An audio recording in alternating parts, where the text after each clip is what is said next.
বিটিআৰত যি নিৰ্বাচন হ'ব এই বিটিআৰৰ নিৰ্বাচনত আমি অসম গণ পৰিষদে যে আমি 10টাকৈ বিধানসভা পৰিষদীয় নিৰ্বাচনত আমি আমাৰ অসম গণ পৰিষদৰ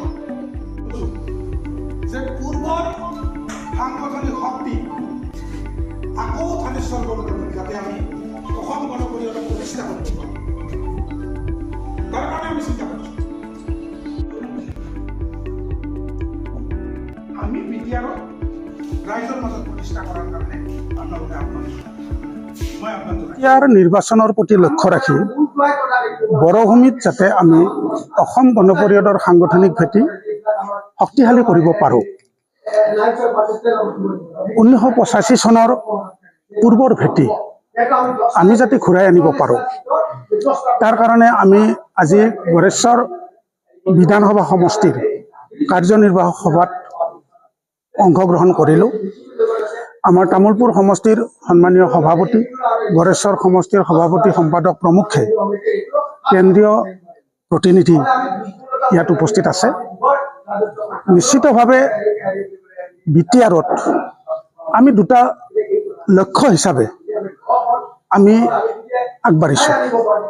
প্ৰথম কথাটো হ'ল যে বড়োসকলে আত্মনিয়ন্ত্ৰণৰ অধিকাৰ সাব্যস্ত কৰাৰ কাৰণে দীৰ্ঘদিন ধৰি যি আন্দোলন কৰিছিল আৰু আন্দোলনৰ ফলশ্ৰুতিত আজি শান্তি চুক্তি হৈছে, উন্নয়নৰ চুক্তি হৈছে, তাত আমি 100% সমৰ্থন কৰিছিলোঁ আৰু কৰি আছোঁ। এতিয়াও আমি বিটিআৰৰ যাতে পৰিষদত অধিক ক্ষমতা আমি কেন্দ্ৰ বা ৰাজ্যৰ পৰা আজৰি আনিব পাৰোঁ তাৰ পক্ষত আমি আছোঁ। একেদৰে বিটিআৰ সমষ্টিত আমি 10টাকৈ পৰিষদীয় সমষ্টিত নিৰ্বাচনত অংশগ্ৰহণৰ কথা আমি চিন্তা চৰ্চা কৰিছোঁ। শেহতীয়াভাৱে আমাৰ অসম গণ পৰিষদৰ নেতৃত্বই চিন্তা কৰিছে, যিহেতু আমি আঞ্চলিক দল, বিটিআৰত থকা সকলো আঞ্চলিক দল যদি একত্ৰিত হয়, আমাৰো যিটো আঞ্চলিকতাবাদ ভাৱধাৰা সেইটো নিশ্চিতভাৱে অক্ষুণ্ণ থাকিব আৰু একেদৰে সমভাৱাপন্ন দলসমূহ যদি একত্ৰিত হয়, প্ৰয়োজন সাপেক্ষে যদি UPPL বিচাৰে, UPPLৰ সন্মানীয় সভাপতি বা BTC প্ৰধানে যদি বিচাৰে, বিটিআৰ প্ৰধানে যদি বিচাৰে, আমি দায়িত্ব ল'বলৈ সাজু আছোঁ। একেদৰে যদি BPFৰ প্ৰধান হাগ্ৰামা মহিলাৰী বিচাৰে, আমি দায়িত্ব ল'বলৈ সাজি আছোঁ। কিন্তু আমি বিচাৰিছোঁ যে আঞ্চলিকতাবাদ শক্তিশালী হওক, বিটিআৰ অঞ্চলত বড়োসকলৰ লগতে সকলো জনগোষ্ঠী সুৰক্ষিত হওক, অধিক সক্ৰিয়তাৰে উন্নয়নৰ ক্ষেত্ৰত যাতে আমি একেলগে কাম কৰিব পাৰোঁ, সেইটো আমি অসম গণ পৰিষদে বিচাৰিছোঁ।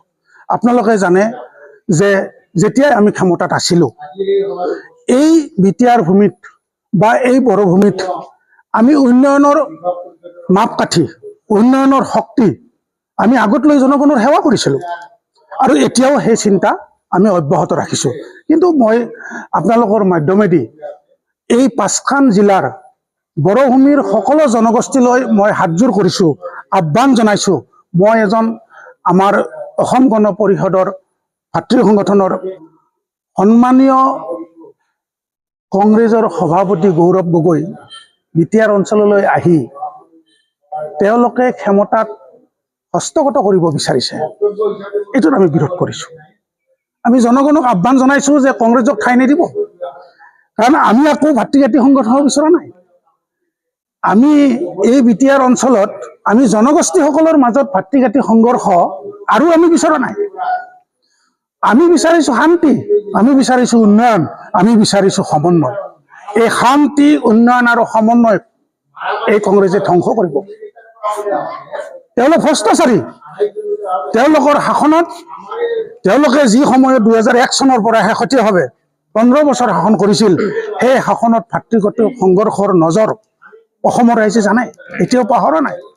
আজি বিটিআৰ অঞ্চলত যি ভাতৃগত সংঘৰ্ষ তেওঁলোকৰ নেতৃত্বত যি কলা ডাৱৰ চানি ধৰিছিল, আজি আমাৰ বিটিআৰ অঞ্চলে পাহৰি যোৱা নাই। যি হিতেশ্বৰ প্ৰয়াত হিতেশ্বৰ শইকীয়াই প্ৰথম চুক্তি BSC চুক্তি 1992 চনত কৰি সেই চুক্তি ৰূপায়ণৰ কাৰণে কোনো ধৰণৰ ব্যৱস্থা গ্ৰহণ নকৰিলে, বৰঞ্চ আমাৰ তেতিয়াৰ মুখ্যমন্ত্ৰী প্ৰফুল্ল কুমাৰ মহন্তই বড়োসকলক নিৰাপত্তা দিয়াৰ কাৰণে শান্তি চুক্তিত এখোজ আগবাঢ়ি যোৱাৰ কাৰণে যি ভূমিকা গ্ৰহণ কৰিছে সেইটো আদৰণীয়। একেবাৰে বিটিআৰত যিহেতু বিজেপি ইতিমধ্যে হেৰি এলায়েন্স নকৰোঁ বুলি কৈছে, এজিপি কিবা আলোচনা কৰিছে নেকি ইউপিপি দলৰ লগত বা এলায়েন্সৰ ক্ষেত্ৰত? মানে আমি বিজেপিৰ লগত কোনো ধৰণৰ আলোচনা কৰা নাই আৰু আমি কৰিবলৈ ইচ্ছা কৰা নাই। আমি আঞ্চলিক মই ক'লো চনক যে আমি আঞ্চলিক দল, আমাৰ আঞ্চলিকতাবাদ ভাৱধাৰা আমি অক্ষুণ্ণ ৰাখিব বিচাৰিছোঁ।